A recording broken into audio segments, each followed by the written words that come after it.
Speaking of food, let's get into some of our topics today. All right. One of the things that, I was super excited about for this weekend is I was going to get to attend the Austin Food and Wine Festival, which is a fest that's put on by Food and Wine Magazine.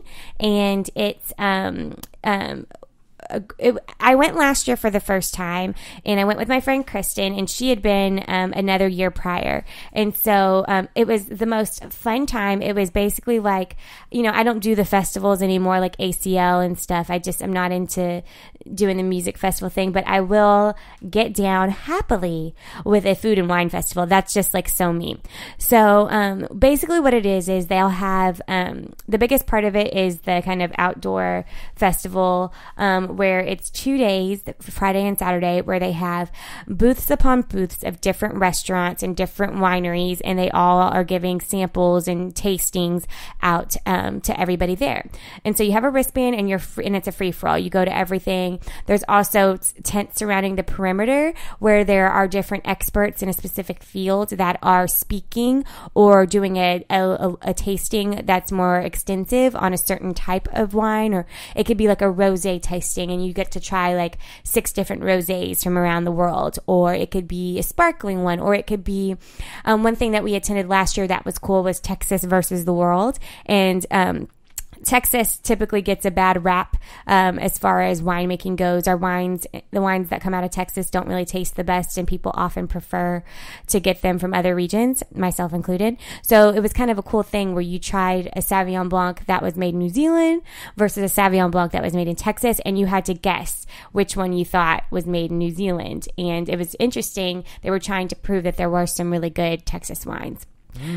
So it's I've never been. I picked you up once from there. Yeah. Did I drop you off too? I think so, yeah. You were nice like that. Yeah, there you go. That was my experience. Yeah, but I mean, it's just awesome. Like, especially if you're a wine lover and a foodie, it's just the best thing ever. And I loved it, last year because there were just so many of my favorite local restaurants, and there were new ones that I hadn't heard of yet, or that I wanted to try but hadn't got around to it. So it was a perfect way to sample some of the things that around town that you might not have tried yet. And I took you to some after I went because I tasted and learned it was good.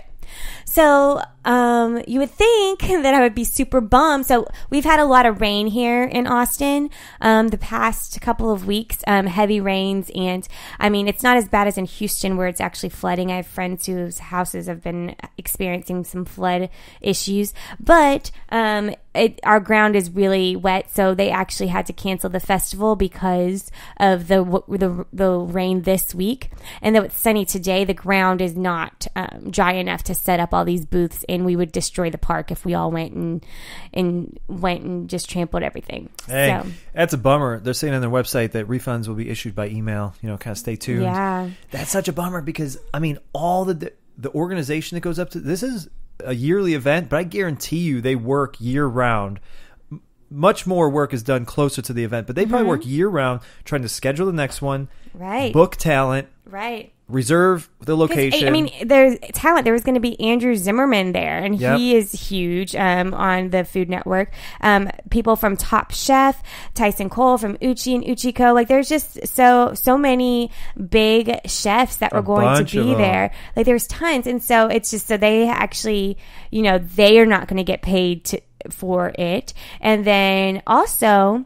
I feel bad for the chefs with the booths that had to make thousands of tastings for the 2 days. They likely started meal prep maybe a week before, and right. We only learned of the cancellation I believe on Wednesday. Or maybe they hired additional staff, right? Or yeah. indicated to people Bought that they would the supplies, the bought dry their goods, tickets, the flights. Book their hotels. Yeah. So it's just, it's a huge, it sucks, especially for the chefs. But one thing though, why I'm not as disappointed as I would have been had it been like last year, I did notice that a lot of the tasting experience, like the inner tents where you have all of the food and wine, there was not as many local restaurants. There was only a handful out of everyone. There was a lot of big national brands like Skinny Pop popcorn or like packaged food, and I just was like, well, that's not why I come here to try some snacks. Like, I want to see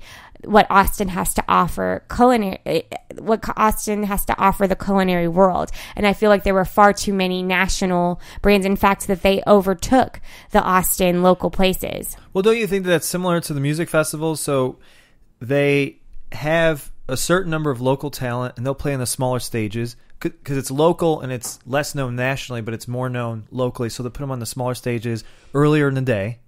And then they'll, of course, have the headline acts that are big nationally and globally at the music festivals like ACL and South by. Yeah, but that's not... no. Aren't they doing that here? It's not the same thing. I think maybe that's what they're trying to do, but it's not the same. Like, you're not going to go buy a $300 ticket to go eat a Kind bar.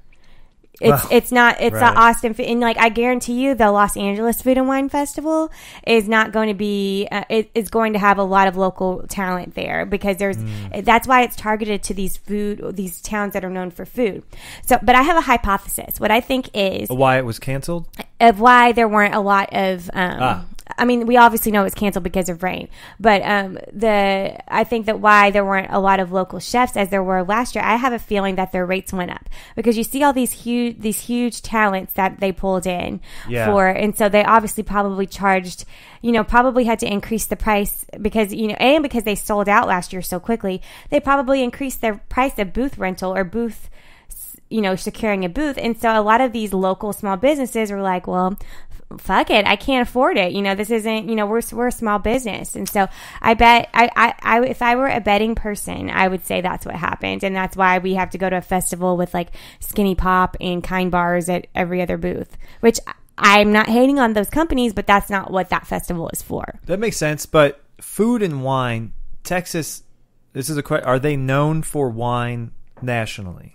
I was more referring to the food part of it. No, but I'm just trying to think. It's a food and wine festival, so we got one half food, one half wine. Mm-hmm. And I think you were saying earlier, a minute ago, you would like to see people come here to experience what Texas and Austin has to offer the country. Yeah, and so I said the food. I don't like the wine in Texas, and there was that one booth because that's a common perception, and there was that one session that we went to that was Texas versus the world. Yeah. So no, I don't. This is not a region that grows grapes in the best way for us to be able to compete with winemakers. You think we could definitely showcase? Obviously, like the reason why there's an Austin Food and Wine Festival because there are so many top. There's a lot of talent coming out of Austin. There are a lot of James Beard Award winners and award-winning restaurants here, and that's why there was a Top Chef film partially in Austin. It's a known food city now. Yeah, I think what would be cool is because we have so many food trucks here, and I think we're a city that's unique for food trucks. I mean, in terms of having food trucks, I think we're unique. And I don't think there's like 100 countries that do it as well as and robustly as we do. Like we're known, aren't we known for food trucks here? Isn't it like a huge I don't thing? know that we're pioneers of it. I know it's a big deal in LA and some other places too. But there's probably like 5 cities where it's a big deal. Right. And we're one of them. Yeah. So I think it'd be cool at this food festival. Did they have it? Like food truck representation? I think that some of the booths were bought by people who have food trucks. Okay. It'd be cool to put them all in a line. Oh, like if they actually brought their truck there. Yeah, because no, they were not actual food trucks. Well, there was like when you're waiting to get in, there was one, but it was a national like bagel place. Yeah. And like, while you're waiting for the line to open or for the admission to open, you could get a bagel and it was free. That's Anthony Bourdain style because he's walking around the streets of this and that city, basically going up to food trucks. And if it's not a food truck, it's just kind of like a hut or some kind of stand. I think that'd be cool. Well, neither here nor there because it didn't happen this year. Well, they have that thing that's in the same exact location called the like trailer park picnic or something where they have all the food trailers come out and it's like a similar type event. So they do have something like that. And it's just for Austin. It's pretty cool. Is that on 360? That's fine. So okay, so that was a food and wine. So you're going to get them next year, or are you going to go next year? Well, actually, I would not.